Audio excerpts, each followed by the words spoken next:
Je m'appelle Patrice Desmarais, je suis maire du canton de Valcourt. Je suis maire, en fin de compte, depuis le mois d'octobre 1995. J'avais jamais été au niveau du conseil municipal avant d'être maire. J'ai aucune expérience en municipalité. Sur un conseil municipal, j'ai jamais, avant d'être maire, en 95. Ben, ça va faire 29 ans. Là. À la fin de mon mandat, oui, je vais avoir accompli 30 ans au poste de maire. La population actuelle du canton est de 1062 pour l'année en cours. Sa superficie est de 80 km², puis aussi la municipalité entretient 50 km de route. L'histoire du canton de Valcourt, en fin de compte, ça commence en 1855, où le canton de Valcourt a été officialisé, si on peut dire, par... ça s'appelait à ce moment-là l'acte des municipalités et chemins qui était émis par le Bas-Canada, parce que c'était avant la Constitution du Canada, même 1855. Mais au niveau du canton comme tel, qui s'appelait à ce moment-là le canton d'Élie, il a été un chip, on a des procès-verbaux qui débutent en 1860 seulement. Puis le premier maire qui est identifié dans le procès-verbaux, c'est M. Fabien Renaud Blanchard, qui a été le premier maire. Donc, moi, je suis le 35e maire de la municipalité du canton de Valcourt.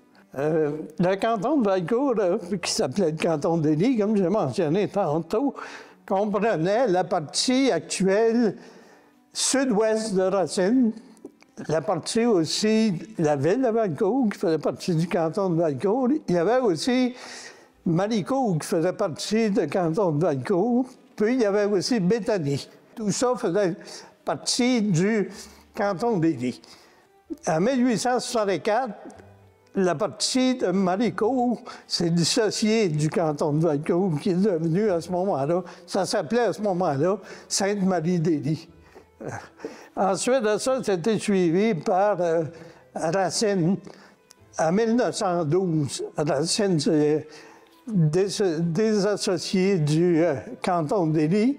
Ensuite de ça, en 1920, la partie de Béthanie s'est retirée de la municipalité du canton d'Élie.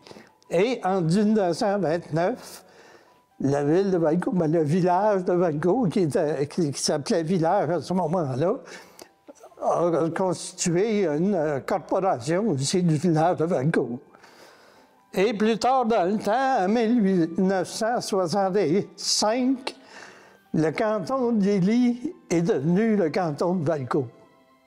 Le logo de la municipalité, il y a un petit bandeau là, dans le bas du logo de la municipalité. Le bandeau représente le C, en fin de compte. Puis ensuite de ça, il y a le V pour le Valcourt. Puis ensuite, on a une grappe de feuilles d'érable d'un côté, puis on a des grains de blé de l'autre côté. Bien, il y a sériculture, agriculture, et puis aussi la montagne. C'est sûr qu'on ne peut pas manquer la montagne de Valcourt avec sa croix dessus qui existe depuis 1950, la croix qui a été installée, parce qu'en fin de compte, c'est Germain Bombardier qui avait qui a confectionné la croix, puis c'est lui qui l'a fait installer sur un terrain qui appartient à la Fondation Bombardier. Les gens, je pense qu'aussi sont accueillants, puis il y a aussi question d'environnement, sécurité, parce que c'est un endroit à venir s'installer, je pense. Puis il y a aussi les paysages qui sont merveilleux. Des fois, on les voit. Quand on demeure à Valcourt, on ne les voit pas nécessairement tout ce qui... On réalise plus quand des fois, on sort, on va ailleurs, puis on voit des paysages, puis on dit c'est bien beau. Mais quand on revient, on s'aperçoit que nous aussi, c'est très beau chez nous.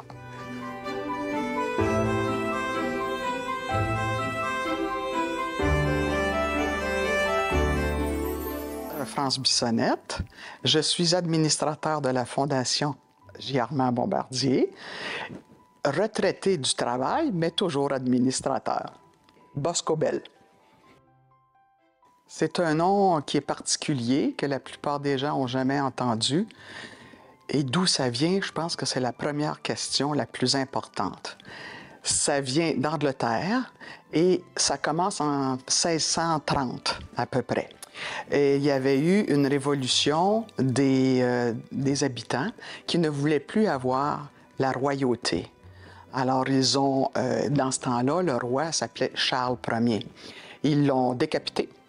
Et ils ont, après ça, voulu faire la même chose avec son fils, qui est Charles II.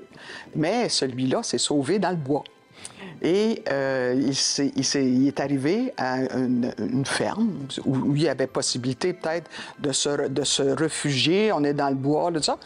Mais non, l'armée arrive. Alors lui, pour se sauver, monte en haut d'un chêne et l'armée s'en va, ce qui lui permet de garder sa vie.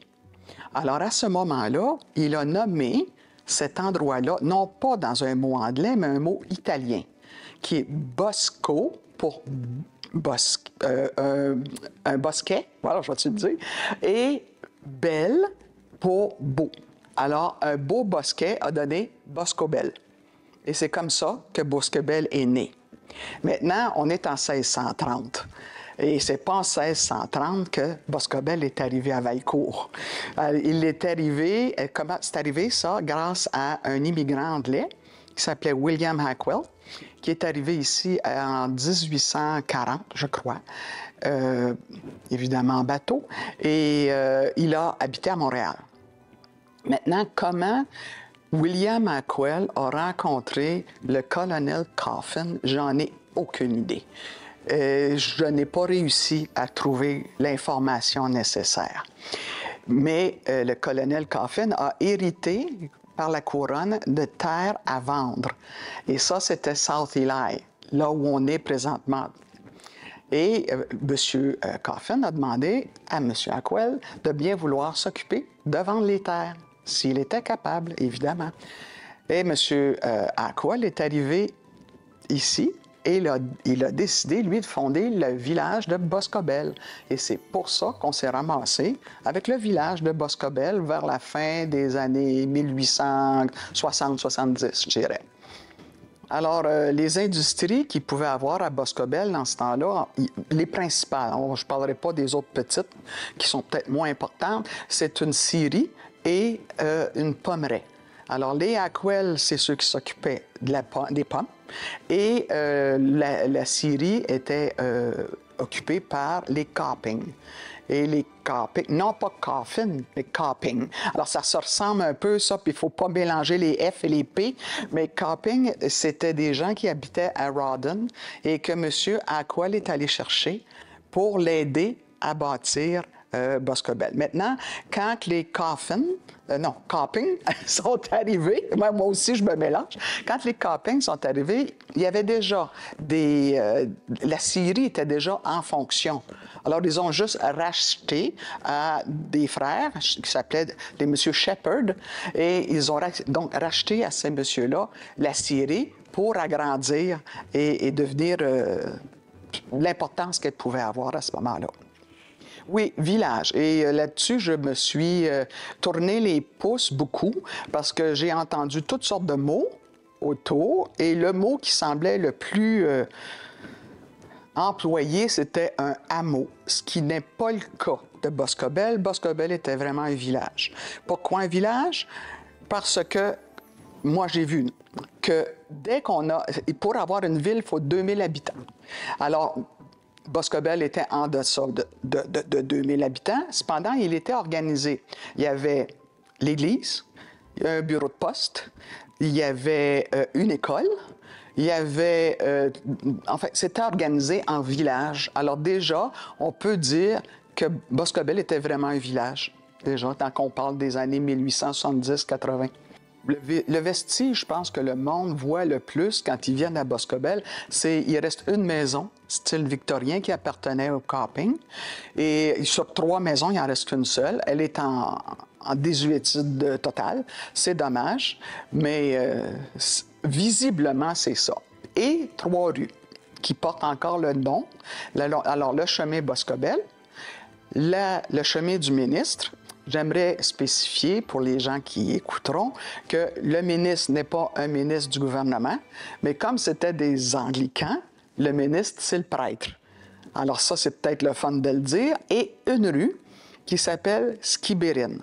Maintenant, le mot Skibérine, tel qu'on le voit aujourd'hui, c'est un nom phonétique. Mais à l'origine, c'est, faudrait que je vous l'appelle, c'est Skibbereen. Et c'est le nom d'une ville en Irlande. Alors, c'était probablement des Irlandais qui ont développé cette rue-là. Parce qu'il y a une autre chose aussi qui est peut-être intéressante. À l'époque, il y avait plusieurs de petits villages qui sortaient comme ça, beaucoup d'immigrants qui arrivent. Ils restent ensemble, alors les religions sont ensemble. Alors, à Boscobel, on a des anglicans. Puis, je sais pas, mais je pense qu'à Maricourt, il y avait des méthodistes et différents... alors, les gens restaient dans leur religion, même s'ils se voyaient, même s'ils se consultaient ou, je sais pas, ensemble. C'est intéressant parce que c'est une chose qui n'existe plus aujourd'hui. L'autre chose que j'aimerais aussi peut-être souligner pendant qu'on en parle, c'est que les gens qui ont habité Boscobel ne sont pas des loyalistes. Ce sont vraiment des immigrants d'Angleterre. Alors, il n'y a pas rien qui est arrivé des États-Unis à Boscobel. Ça n'a pas fonctionné de cette façon-là. Ben oui, le cimetière, c'est William Ackwell qui, quand il a eu fondé sa première maison et tout ça, il dit ça prend un cimetière. Alors, le cimetière, il a donné un morceau de sa terre pour que ça devienne le cimetière. Il y aura une église qui va être bâtie plus tard. C'est justement en face du cimetière qu'il y a le chemin du ministre. Et le chemin du ministre, c'est M. Coffin qui l'a offert pour continuer le Boscobel. Parce que pour le colonel Coffin, c'était pour lui très important de continuer ce que William Ackwell essayait de faire. Maintenant, ce qui est intéressant aussi, c'est que William Ackwell s'occupait de la poste. Il était aussi le bureau de poste. Alors, il allait, c'est lui-même qui allait à Roxton, le terrain au train pour aller porter ou aller chercher la malle. Ça fait 40 ans que je suis sur le chemin Boscobel. Je suis une personne qui aime l'histoire. Alors évidemment, j'ai eu la curiosité de gratter un peu pour voir ce qui se passe. J'ai eu aussi une chance incroyable et je ne pourrais pas être ici aujourd'hui à vous parler de Boscobel si ce n'était pas de l'aide de M. Howard Ackwell, qui est décédé maintenant, mais avec qui j'ai eu beaucoup de plaisir à travailler.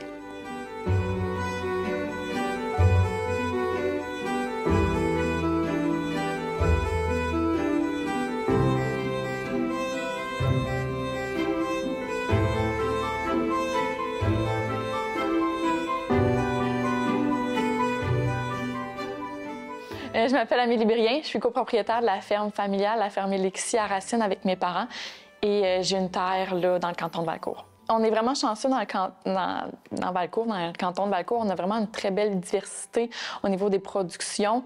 On a autant de la production laitière, de la production acéricole, bovine, porc. On a de la chèvre laitière aussi. On a de la chèvre de boucherie, du grand gibier. Sanglier, on a vraiment là, une belle panoplie. J'en oublie sûrement. Le maraîcher aussi, j'en oublie sûrement, mais on a vraiment une très belle variété. C'est possible encore aujourd'hui d'avoir une relève en milieu agricole, malgré les situations économiques qu'on vit aujourd'hui. C'est sûr que c'est pas facile, le canton ne s'en sauve pas, mais quand on a une entreprise bien située et qu'on est prêt à faire tous les efforts nécessaires, là, on est capable là, de faire face aux embûches qu'on peut rencontrer. J'ai quand même eu un parcours facile. J'ai une production qui est facile aussi, là, malgré tout. Là, j'ai pas de mise en marché à faire là, au niveau des vaches à lait. Tout est fait là, par la fédération. Fait il y a certaines productions pour lesquelles c'est plus facile que d'autres. Quand on doit faire notre propre mise en marché, c'est vraiment plus compliqué de faire sa place dans un milieu qu'on connaît pas, avec de la clientèle souvent qu'on connaît pas non plus. C'est toujours un petit peu plus long là, pour être capable là, de sortir là, du lot. Là. Oui, dans le fond, c'est possible pour la relève non apparentée d'être capable de se trouver une ferme. Ça, avec les réseaux sociaux, oui, aujourd'hui, là, ça facilite un petit peu les choses. Mais il y a aussi un super beau programme qui s'appelle l'Artère. Et puis, l'Artère, dans le fond, c'est des gens, soit des relèves qui n'ont pas de terre, soit des gens qui ont une terre qui n'ont pas de relève, ou des fois qui ont juste pas de... qui ont une terre, mais qu'ils ne l'utilisent pas et qu'ils voudraient là, la mettre là, disponible pour des jeunes qui voudraient cultiver ou utiliser la terre. C'est vraiment un très beau programme qui existe, là, qui est très facilitant. Là, puis on a un bel accompagnement là, de la part là, des employés là, de l'Artère. D'accord. Non, ça n'a pas toujours été mon plan de départ. Moi, je voulais aller dans le domaine de la santé. Et puis, quand j'ai gradué, c'était vraiment difficile là, d'être capable de rentrer, là, je vais être physiothérapeute, puis de rentrer dans le programme de technique en physiothérapie. Fait que j'avais un plan B. J'ai toujours aimé la ferme quand même. Puis je me suis dit, si ça ne fonctionne pas, j'irai à l'ETA. J'étais à l'ETA à Saint-Hyacinthe. J'ai fait gestion et exploitation d'une entreprise agricole. Et puis, finalement, j'aimais ça, puis je reste accrochée. Puis, à la fin de ma scolarité, je me suis associée avec mes parents. Oui, c'est toujours possible de garder une entreprise de taille plus petite. On n'a pas toujours besoin de constamment grossir. Ce qui est facilitant quand on grossit, c'est qu'on est capable d'avoir les moyens d'aller chercher de l'aide. Un employé pour être capable d'avoir une certaine qualité de vie, parce qu'on parle beaucoup de la qualité de vie des employés, mais pas souvent au niveau du milieu agricole. C'est un milieu qui est quand même très difficile et très exigeant. Fait que c'est facilitant d'avoir une plus grosse entreprise. Puis surtout aussi, c'est mal vu aujourd'hui d'avoir une grosse ferme, parce qu'on dit souvent que c'est commercial, mais toutes les fermes sont commerciales, en fait. Là. Toutes les fermes sont des entreprises. Puis les grosses fermes, les plus grosses fermes au Québec, ça reste des fermes familiales, mais ils sont plusieurs de la même famille à en vivre. Fait que plus tu es de personnes à vivre de cette entreprise-là, bien, plus on doit grossir notre entreprise. Mais c'est possible là, de vivre avec une ferme de plus petite taille, là, mais les enjeux sont différents. Ah oui, oui, le canton de Valcourt est un endroit idéal. Les paysages sont magnifiques. C'est sûr que on a des enjeux de production différents qu'au niveau, exemple, des grains, de la grande culture. C'est un petit peu plus compliqué. Les rendements vont être un peu moins là. Mais c'est possible. On a un territoire magnifique. Là. Fait que c'est important là, de le mettre en valeur. Puis ça crée des paysages là, extraordinaires.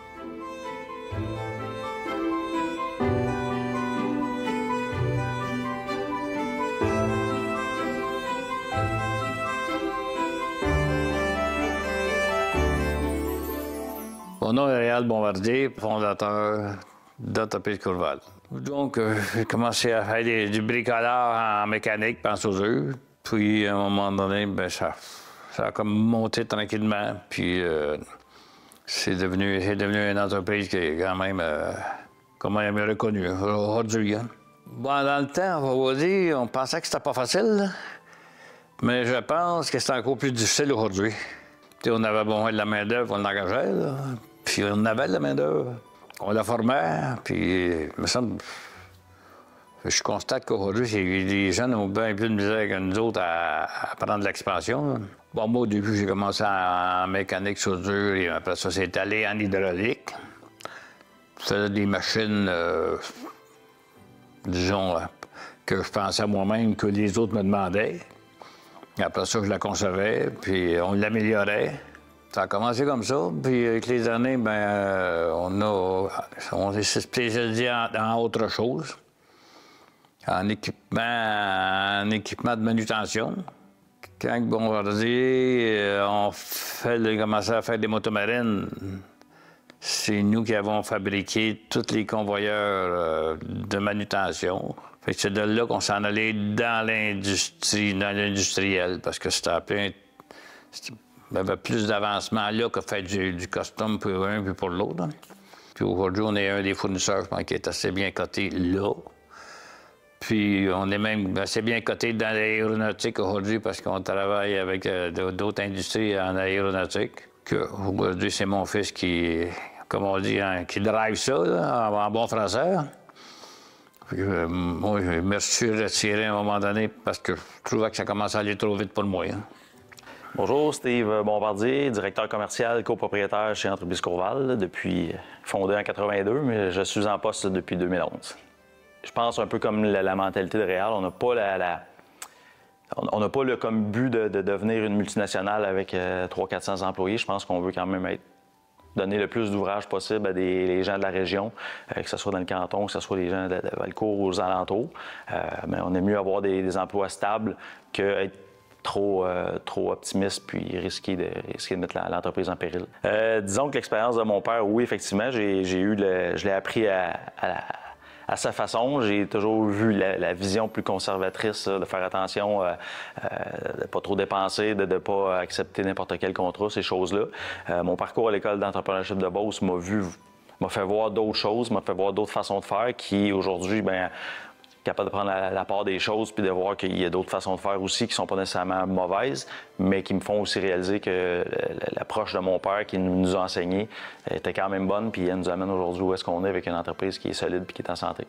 Oui, le domaine où est-ce qu'on est, entreprise Courval, faire du sur-mesure, faire des équipements pour les entreprises manufacturières. On est toujours dépendant de la technologie. C'est un peu comme le vélo. Dans la vie, il faut pédaler, sinon on tombe. Bien, nous autres, il faut toujours continuer à s'améliorer, toujours à suivre les nouvelles technologies, s'assurer de suivre le marché pour pouvoir offrir les meilleurs services puis, pour nos clients. La position du canton de Valcourt, honnêtement, je dirais oui, bien situé pour certaines raisons. On est quand même dans le milieu, on est bien centré par rapport à des villes de plus grande importance, que ce soit Granby, Sherbrooke, Bromont, Drummondville. On est un peu au centre de tout ça.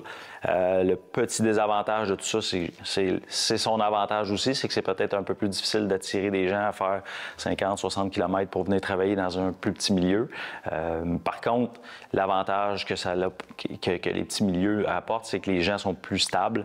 Ils ont tendance à être plus fidèles à leur emploi, de vouloir rester plus longtemps ou rester toujours à la même place. C'est l'avantage que moi je vois, là. Pour moi, c'est sûr que j'ai toujours aimé la proximité des milieux ruraux, que ce soit avec des sous-traitants, des partenaires économiques, nos fournisseurs, que ce soit les entreprises électriciens, ces choses-là qui sont autour de Valcourt, du canton de Valcourt, puis de notre entreprise. On est habitué de faire affaire avec eux. Je pense que ça, c'est un point qui est positif de la région. En ville, comment ça se passe différemment, je ne suis pas assez ferré ou assez habitué pour pouvoir vous répondre à ce côté-là, mais disons que j'aime le côté proximité, petit village du canton de Valcourt.